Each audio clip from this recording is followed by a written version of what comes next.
Partout à Sudbury et même dans le nord de l'Ontario, Paul Lefebvre laisse sa marque.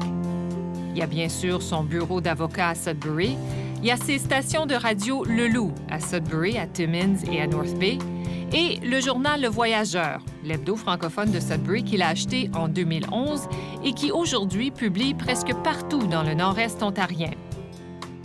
En plus de ça, Paul Lefebvre fait du travail communautaire, au Théâtre du Nouvel-Ontario, au Centre de santé communautaire de Sudbury ou encore comme entraîneur de hockey. Il a même trouvé le temps de se marier et d'avoir 3 enfants. Paul a grandi à Kapuskasing et il a étudié à Ottawa. Mais quand est venu le temps pour lui de planter ses propres racines, il savait qu'il voulait rester dans le Nord. Après 10 ans à Sudbury, il ne regrette pas son choix. Et la ville de Sudbury non plus.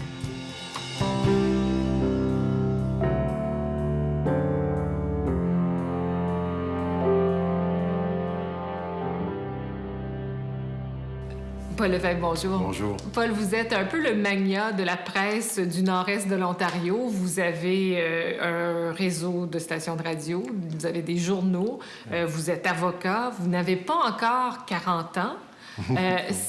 Ça s'en vient, je sais. Certains diraient que vous êtes un overachiever. Est-ce que tout ce que vous faites en ce moment, ça faisait partie de vos projets? Non, pas du tout. Je pense que lorsqu'on est déménagé dans le nord de l'Ontario et puis je suis revenu vers ma terre natale, l'intention était de participer pleinement dans la communauté. Puis j'ai un intérêt en musique, de la musique populaire francophone. Et puis, c'est arrivé, je trouvais qu'il y avait un manque à ce niveau-là. L'équipe n'avait pas les moyens de s'impliquer et de faire qu'est-ce qu'il veut, utiliser le médium de la radio comme qu'il devrait être utilisé.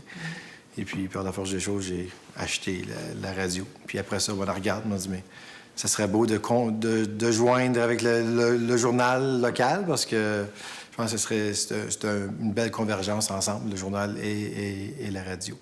Donc voilà, on est arrivé ici, je suis avocat encore, mais j'arrive comme avocat, à toute intention de participer ici comme avocat et m'impliquer dans ma communauté. Et voilà, maintenant que certaines choses se sont développées et puis j'appartiens à 3 radios et un journal. Parlons du début des radios. Comment est-ce que l'occasion s'est présentée? Bien, moi, quand on a déménagé ici, on vivait à Ottawa. J'ai vécu à Ottawa, j'ai fait mes études là-bas, et puis on a travaillé à Ottawa. Puis on écoutait beaucoup la radio en français. Puis il y avait vraiment une vaste sélection, assez beaucoup plus prononcée qu'ici à Sudbury. Et puis lorsqu'on était à Sudbury, la musique, j'avais de la misère à l'écouter. Puis moi qui aime la musique en français, je me disais, mais si moi j'ai de la misère à écouter cette station-là, c'est peut-être pas madame, monsieur, tout le monde qui a vraiment jamais été exposé à la musique en français. Donc, il y avait une journée que moi et mon épouse, on conduisait ensemble. J'ai dit, si les 3 prochaines chansons, on les connaît pas, on les aime pas, j'ai dit, est-ce que tu me permets d'appeler le propriétaire et puis voir si la station est à vendre pour qu'on peut faire quelque chose? Et voilà, je l'ai appelé et puis il y avait l'intérêt et puis on a fait une transaction.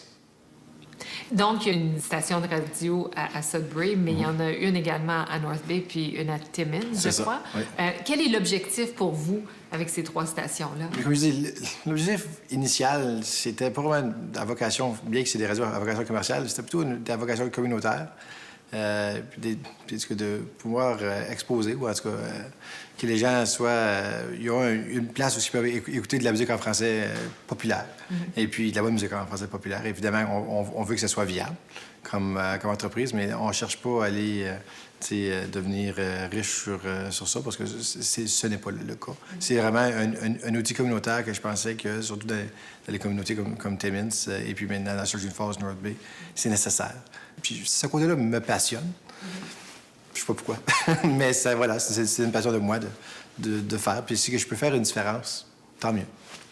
Le journal Le Voyageur est établi, d'abord et avant tout à Sudbury. C'est un journal très respecté dans la région de Sudbury. Et maintenant, ça s'est élargi un peu dans tout le nord-est de l'Ontario. Comment cette étape-là a eu lieu? La transaction initiale pour le journal Le Voyageur, c'était avec Régent Grenier et Carole Dubé, les propriétaires à l'époque, en 2011.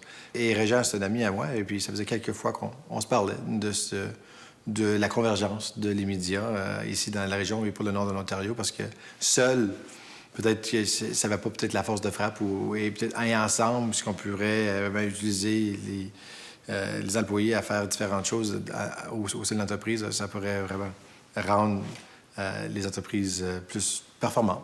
Et puis voilà, donc c'est un peu ça la raison d'être de l'achat. Si on reste avec les journaux, bon, il y a le voyageur qui est à Sudbury, mais maintenant, le voyageur de Sudbury, c'est en fait dans tout le nord-est de l'Ontario.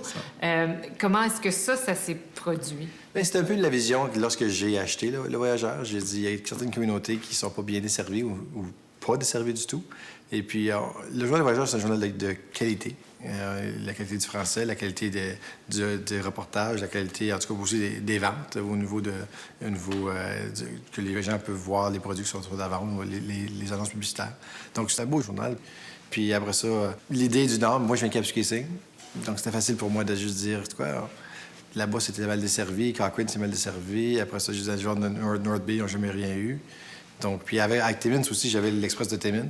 J'étais le propriétaire du journal de l'Express de Timmins. Puis on a plus ou moins morphé, amalgamé les deux journaux ensemble. Est-ce que vous voyez ça comme une concentration des médias? Est-ce qu'il y a un risque à être propriétaire d'autant de médias francophones dans une région très définie? Je pense que si ça serait... Je pense ici que les revenus seraient beaucoup plus élevés, on n'aurait pas plus une force de pouvoir, mais ce n'est pas le cas. Je pense vraiment que c'est des journaux et des radios... C'est un journal et une radio communautaire, à mon avis. C'est juste que c'est privé, parce qu'ils ont été créés d'une façon privée et non communautaire.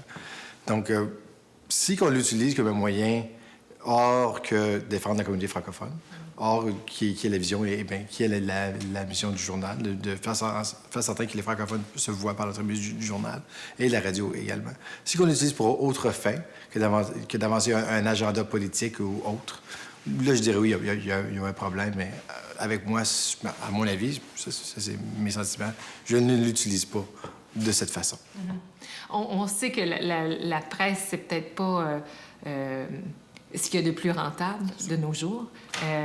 Est-ce que vous arrivez à survivre avec vos journaux et la radio? On survit. Comme je dis, quand même, des revenus intéressants, mais c'est toujours... Il y a des défis à tous les jours et à tous les mois, mais on arrive, on paye les factures et puis tout le monde... On a quand même 20 employés, donc tout le monde se font payer à tous les 2 semaines. Donc, tu sais, donc ça va. On arrive et puis c'est pour ça qu'on fait des changements pour, espérons, encore rentrer et rendre la boîte plus viable. Quels sont les défis auxquels un média ou des médias comme les vôtres, auxquels ils font face? On est un milieu minoritaire. Puis il y a des grosses boîtes à côté, comme par exemple le Sudbury-Star. Le Sudbury-Star, il y a un tirage de même pas 9000 journaux. Nous, on accote le Sudbury-Star à Sudbury. Mais personne voit ça. Surtout une voix anglophone, ils ne savent pas qu'on est aussi présent, aussi. On rentre dans aussi de foyers. Donc, c'est une grande une méconnaissance du tirage. Puis, à cause qu'on est dans un milieu minoritaire, c'est toujours difficile de faire voir à des entrepreneurs anglophones que ça vaut la peine d'investir dans la publicité aux francophones, parce que les francophones, c'est une minorité invisible. Parce qu'on parle tous anglais ici à Sudbury, puis notre anglais il est pas mal bon. Vos investissements jusqu'à maintenant ont toujours été du côté francophone. Est-ce Oui. que vous avez des désirs ou des ambitions du côté anglophone? Pas en cet instant ici, non. Vraiment, c'est pas ça qui m'allume en ce moment. Comme je dis, la vie change. Peut-être que plus tard, c'est quelque chose, mais c'est pas là que je veux mettre mes énergies pour le moment. Paul, la beauté de vivre à Sudbury, c'est de pouvoir vivre au bord d'un lac comme ici, avec 3 enfants. Ça doit être bien. C'est toujours bien. L'été, c'est du ski nautique, on fait de la planche, on fait toutes sortes de choses. L'hiver, on fait une patinoire sur le lac. Donc, on joue au hockey à l'hiver long. Donc, on est très choyé à Sudbury avec 300 quelques lacs dans la communauté, dans la ville du Grand Sudbury. C'est un des grands bijoux et puis c'est fun de pouvoir l'utiliser à l'année longue. Donc, on est très, très heureux de vivre à Sudbury pour ça. Mais comment vous trouvez le temps de faire tout ça? Il faut trouver le temps. Paul, parlez-moi un peu des enfants, leurs passions, leurs intérêts. Les 3, c'est des passionnés de sport. Ils aiment beaucoup le hockey. Ils jouent au hockey. Le soccer également, et puis au baseball. Souvent, en famille même, on fait des tours de vélo. On fait des randonnées pédestres dans la forêt qui est juste ici. Et on fait de la natation, on fait du canot ensemble, et donc du ski nautique, du ski de fond. On a des initiés au golf. Et puis, voilà. On continue. C'est un travail qui va durer longtemps, mais voilà. Et puis, non, c'est ça. Donc, les enfants, ils aiment faire toutes sortes de choses. Et puis, donc, c'est toujours ils sont très actifs.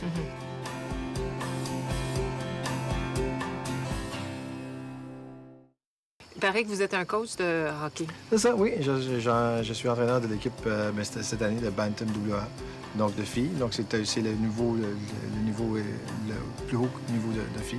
Et puis, ma fille, on est allé en Europe avec elle, à un tournoi là-bas. Donc, c'est très plaisant. On s'amuse au travers de la voir s'amuser.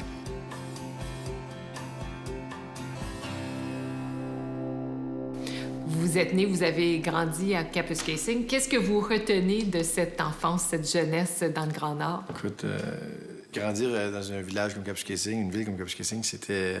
On pouvait tout faire.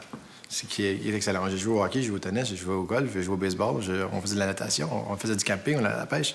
Les journées étaient bien remplies? Toujours remplies, toujours remplies. Donc, puis ça, oui. Je retiens aussi évidemment les hivers longs. Mais pour nous, c'était normal. C'était normal. On avait beaucoup de motoneige. La pêche sur glace, c'était à toutes les deuxièmes fins de semaine, plus ou moins. Donc, j'ai vraiment grandi dans cet environnement-là. Puis ça me manque des fois. Mais évidemment, ici, à Sudbury, c'est pas si loin. Mais c'est vrai, je pense que c'est le temps de prendre pour faire ces activités. Moi, maintenant, je le vis au travers de mes enfants. Il paraît que votre mentor, c'était votre papa. Oui. Vous parlez un peu de lui? Oui, mon père, c'était un homme très humble. Donc, j'ai appris beaucoup de ça, de jamais te prendre pour quelqu'un d'autre, puis connaître tes racines, d'où tu viens, puis les apprécier, puis apprécier les gens autour de toi.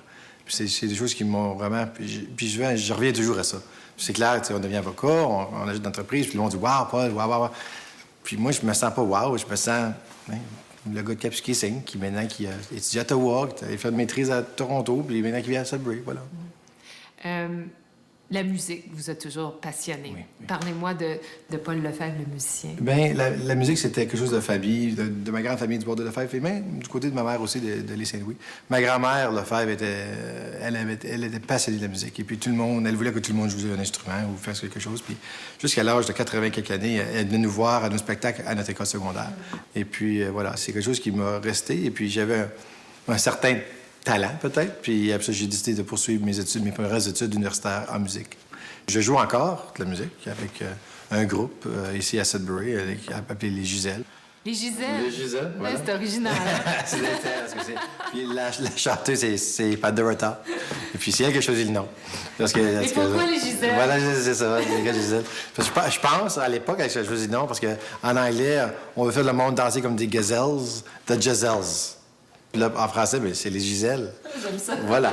Et puis, écoute, c'est un groupe qui a quand même tourné à Hearst, Kapuskasing, ils ont été allés à Timmins, on a fait à Toronto à quelques reprises, à Sudbury, à North Bay. Puis on joue de la musique en français et en anglais, donc c'est vraiment plaisant. Puis, donc je me défoule encore par l'entremise de la musique avec ce groupe. Comment on passe de la musique au droit? Peut-être la peur d'obtenir un emploi. Parce que, je prends un recul, puis pourquoi je fais ci, pourquoi je fais ça, puis pourquoi que des fois c'est la peur de peut-être pas y arriver. Tu sais, je me dis du coup, mais là qu'est-ce que je vais faire avec la musique? Je peux jouer, peut-être, je peux peut-être enseigner. Puis je dis, bien, j'ai déjà une passion aussi pour un niveau de pas me défendre les droits des gens, mais interagir avec les gens puis aider et contribuer. Puis donc, l'école de droit, j'ai appliqué, puis j'ai rentré. Puis voilà, j'ai fini mon bac en droit. Puis après ça, j'ai fait une maîtrise en fiscalité. Le lien, encore là, n'est pas... il n'est pas évident du tout. Puis là encore, c'était une passion. C'était que j'ai pris des cours de fiscalité, ça m'intéressait. C'était assez compliqué, mais après ça, une fois que tu es rentré dedans, j'aimais beaucoup les questions de politique fiscale. Donc, parce que c'est ça qui est à la base d'une société. Puis ça m'intriguait. Puis les règlements qu'on utilise ici, puis même j'ai enseigné le droit fiscal international avec les droits de l'Université d'Ottawa pour 2 ans ou 3 ans de temps. Maintenant, c'est à l'Université d'Ottawa que vous avez rencontré votre épouse. C'est ça. C'était le coup de foudre? Je dirais que oui. On a joué au tennis un peu ensemble. Elle avait joué au tennis, puis donc les sports un peu. Après ça, elle vient de Sudbury, moi je viens de Kapuskasing. Puis on commence à faire des activités. Voilà, une chose s'est développée de même. Puis elle est franco-ontarienne également. Elle étudiait en biochimie à l'époque. Après ça, elle est rentrée en médecine pour devenir médecin. Et puis voilà, voilà, ça fait 17 ans de mariage. Voilà. C'est la femme qui travaille le plus fort que j'ai jamais connue. Elle arrive du travail à 6-7 heures le soir, puis elle est dédiée à sa pratique, elle est dédiée à ses patients de façon incroyable. Quand on vous regarde, vous, votre épouse, vous êtes avocat, homme d'affaires, votre épouse, médecin, dermatologue, c'est power couple, là, hein? Je pense qu'on peut dire ça. Vous auriez pu, sans doute, travailler dans une grande ville, Toronto, Ottawa, Montréal, où il y aurait eu des cabinets prestigieux, des centres universitaires, des centres de sciences de la santé. Pourquoi Sudbury? Ça vient un peu... Mon père, mon mentor, mes racines, les racines de mon épouse aussi. Elle vient d'ici, elle est une femme de terroir. Comme elle aime faire de la pêche. Et l'autre jour, j'étais parti. Et puis, elle a pris la tente, elle est allée prendre le canot, elle est allée sur l'île avec mes 2 garçons, elle a mis la tente. Donc, c'est une femme incroyable à ce niveau-là, elle est très, très diversifiée. Et donc, revenir dans le Nord, pour nous, c'est important. La famille était très importante. Elle a une grande famille ici dans la région de Sudbury, les Giroux et les Beaulieu. Et puis, donc, pour elle, c'est important de revenir. Puis elle a encore sa grand-mère avec elle qui vit encore de nos jours. Puis elle participe, elle vient aller faire un tour de pêche avec mes 2 garçons et leur grand-mère, donc, et leur arrière-grand-mère. Et puis, ils sont allés, il y avait une marche de 5 km dans le bois, et puis on passe une journée à la pêche, puis je suis revenu. Elle a 85 ans. Donc, c'est important pour nous, cet enracinement-là.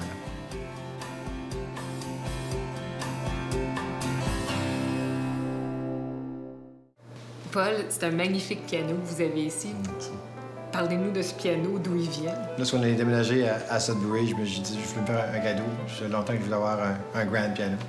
Donc, j'ai regardé autour et puis je l'ai commandé des États-Unis. Donc, après ça, on a un oncle qui allait chercher, l'apporter ici. Après ça, on a une compagnie de déménagement pour l'apporter. Il ne voulait pas le monter en haut de la maison. La compagnie, les déménageurs ne voulaient pas le monter. Non, ils ne voulaient pas le monter. Donc, c'est nous, avec des amis et des cousins, qu'on s'est organisé et puis on l'a monté jusqu'en haut. Ça a pris, en tout cas, juste préparation, ça a pris quelques heures. Après ça, on l'a monté, puis voilà. C'est un instrument que tous les enfants jouent et puis que moi, lorsque j'ai un peu de temps.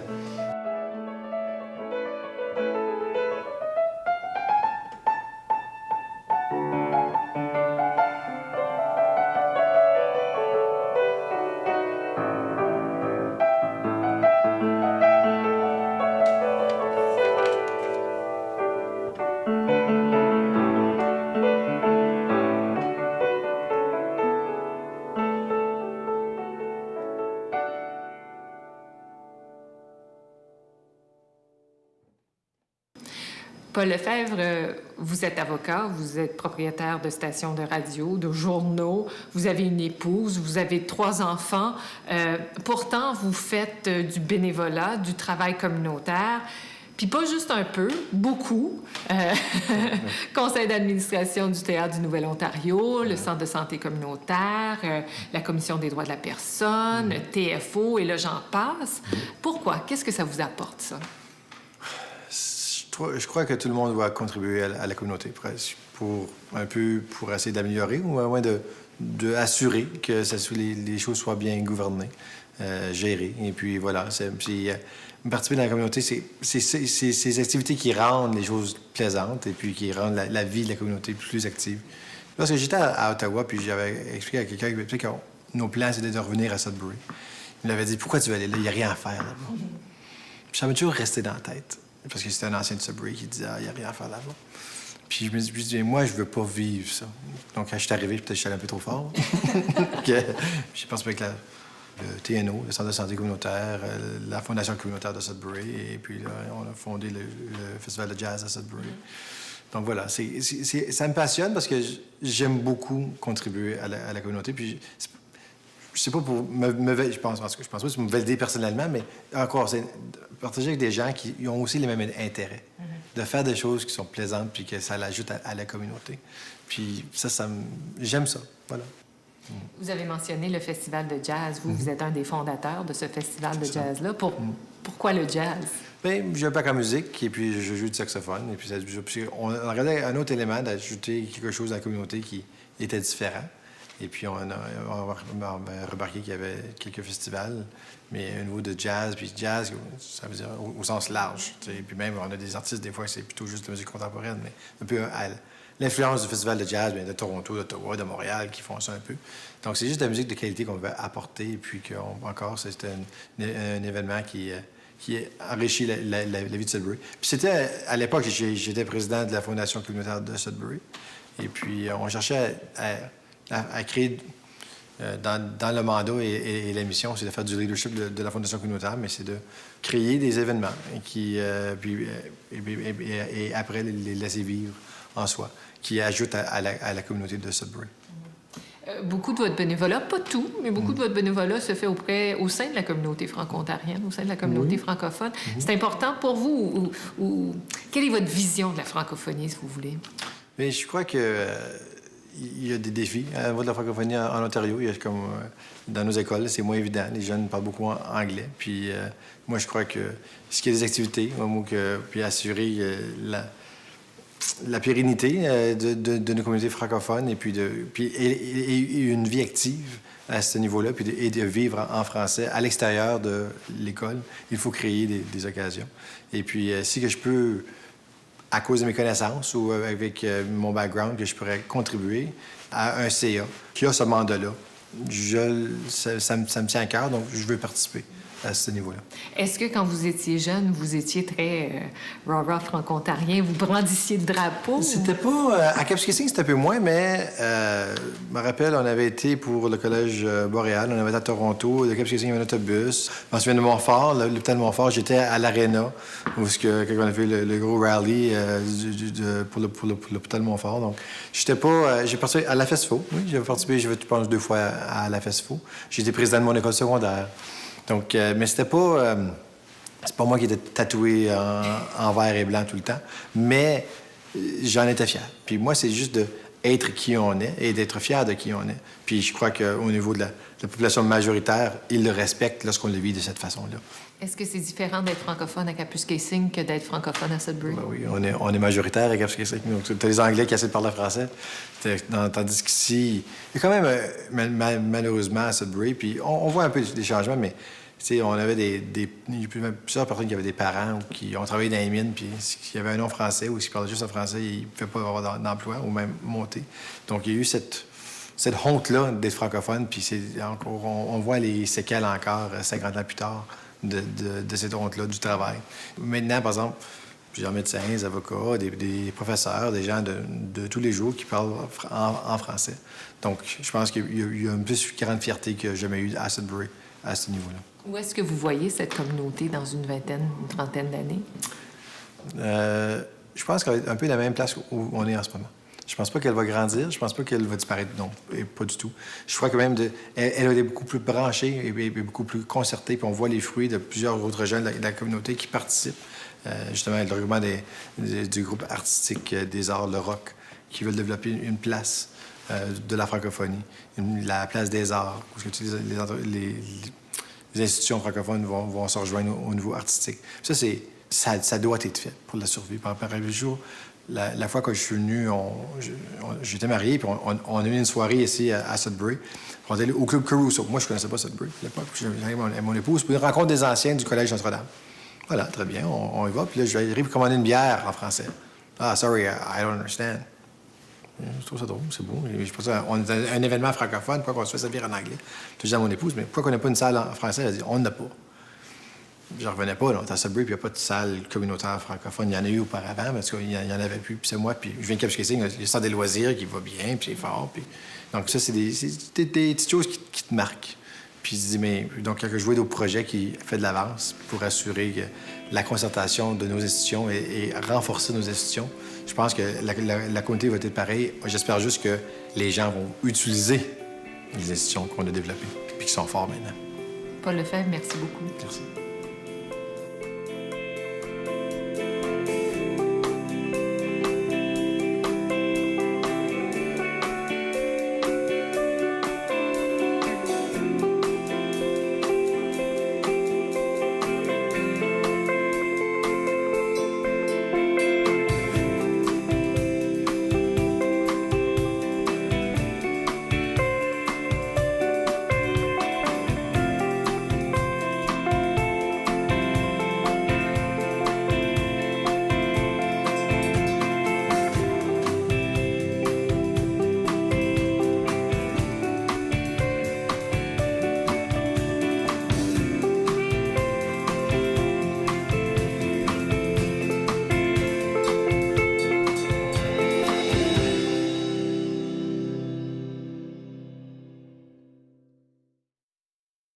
conduisant ensemble. J'ai dit, si les 3 prochaines chansons, on les connaît pas, on les aime pas, j'ai dit, est-ce que tu me permets d'appeler le propriétaire et puis voir si la station est à vendre pour qu'on peut faire quelque chose?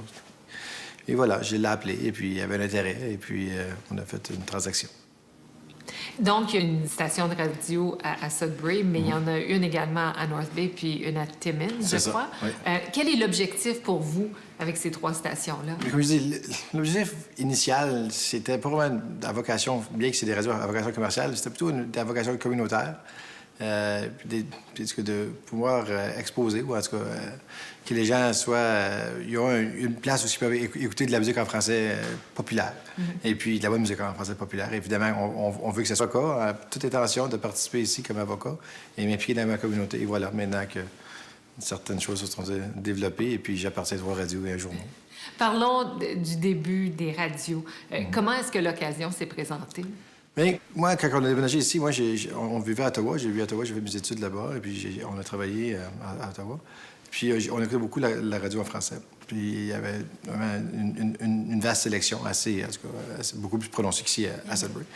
Et puis lorsqu'on était à Sudbury, la musique, j'avais de la misère à l'écouter. Puis moi qui aime la musique en français, je me disais, mais si moi j'ai de la misère à écouter cette station-là, c'est peut-être pas madame, monsieur, tout le monde qui a vraiment jamais été exposé à la musique en français. Donc, il y avait une journée que moi et mon épouse, Ça faisait partie de vos projets? Non, pas du tout. Je pense que lorsqu'on est déménagé dans le nord de l'Ontario, et puis je suis revenu vers ma terre natale, l'intention était de participer pleinement dans la communauté.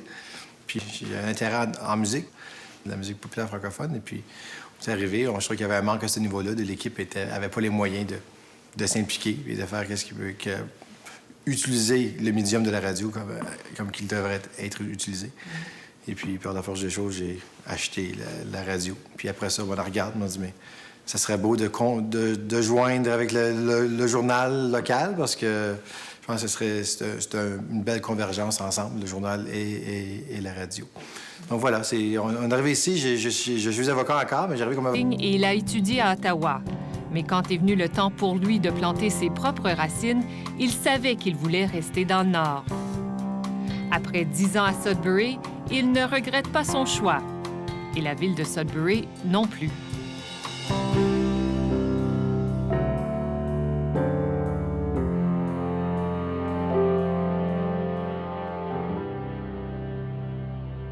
Paul Lefebvre, bonjour. Bonjour. Paul, vous êtes un peu le magnat de la presse du nord-est de l'Ontario. Vous avez un réseau de stations de radio, vous avez des journaux, vous êtes avocat, vous n'avez pas encore 40 ans.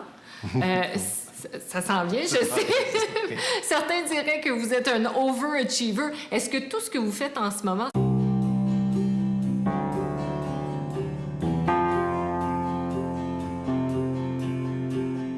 Partout à Sudbury et même dans le nord de l'Ontario, Paul Lefebvre laisse sa marque. Il y a bien sûr son bureau d'avocat à Sudbury, il y a ses stations de radio Le Loup à Sudbury, à Timmins et à North Bay, et le journal Le Voyageur, l'hebdo francophone de Sudbury qu'il a acheté en 2011 et qui aujourd'hui publie presque partout dans le nord-est ontarien. En plus de ça, Paul Lefebvre fait du travail communautaire, au Théâtre du Nouvel-Ontario, au Centre de santé communautaire de Sudbury ou encore comme entraîneur de hockey. Il a même trouvé le temps de se marier et d'avoir 3 enfants. Paul a grandi à Kapuskasing.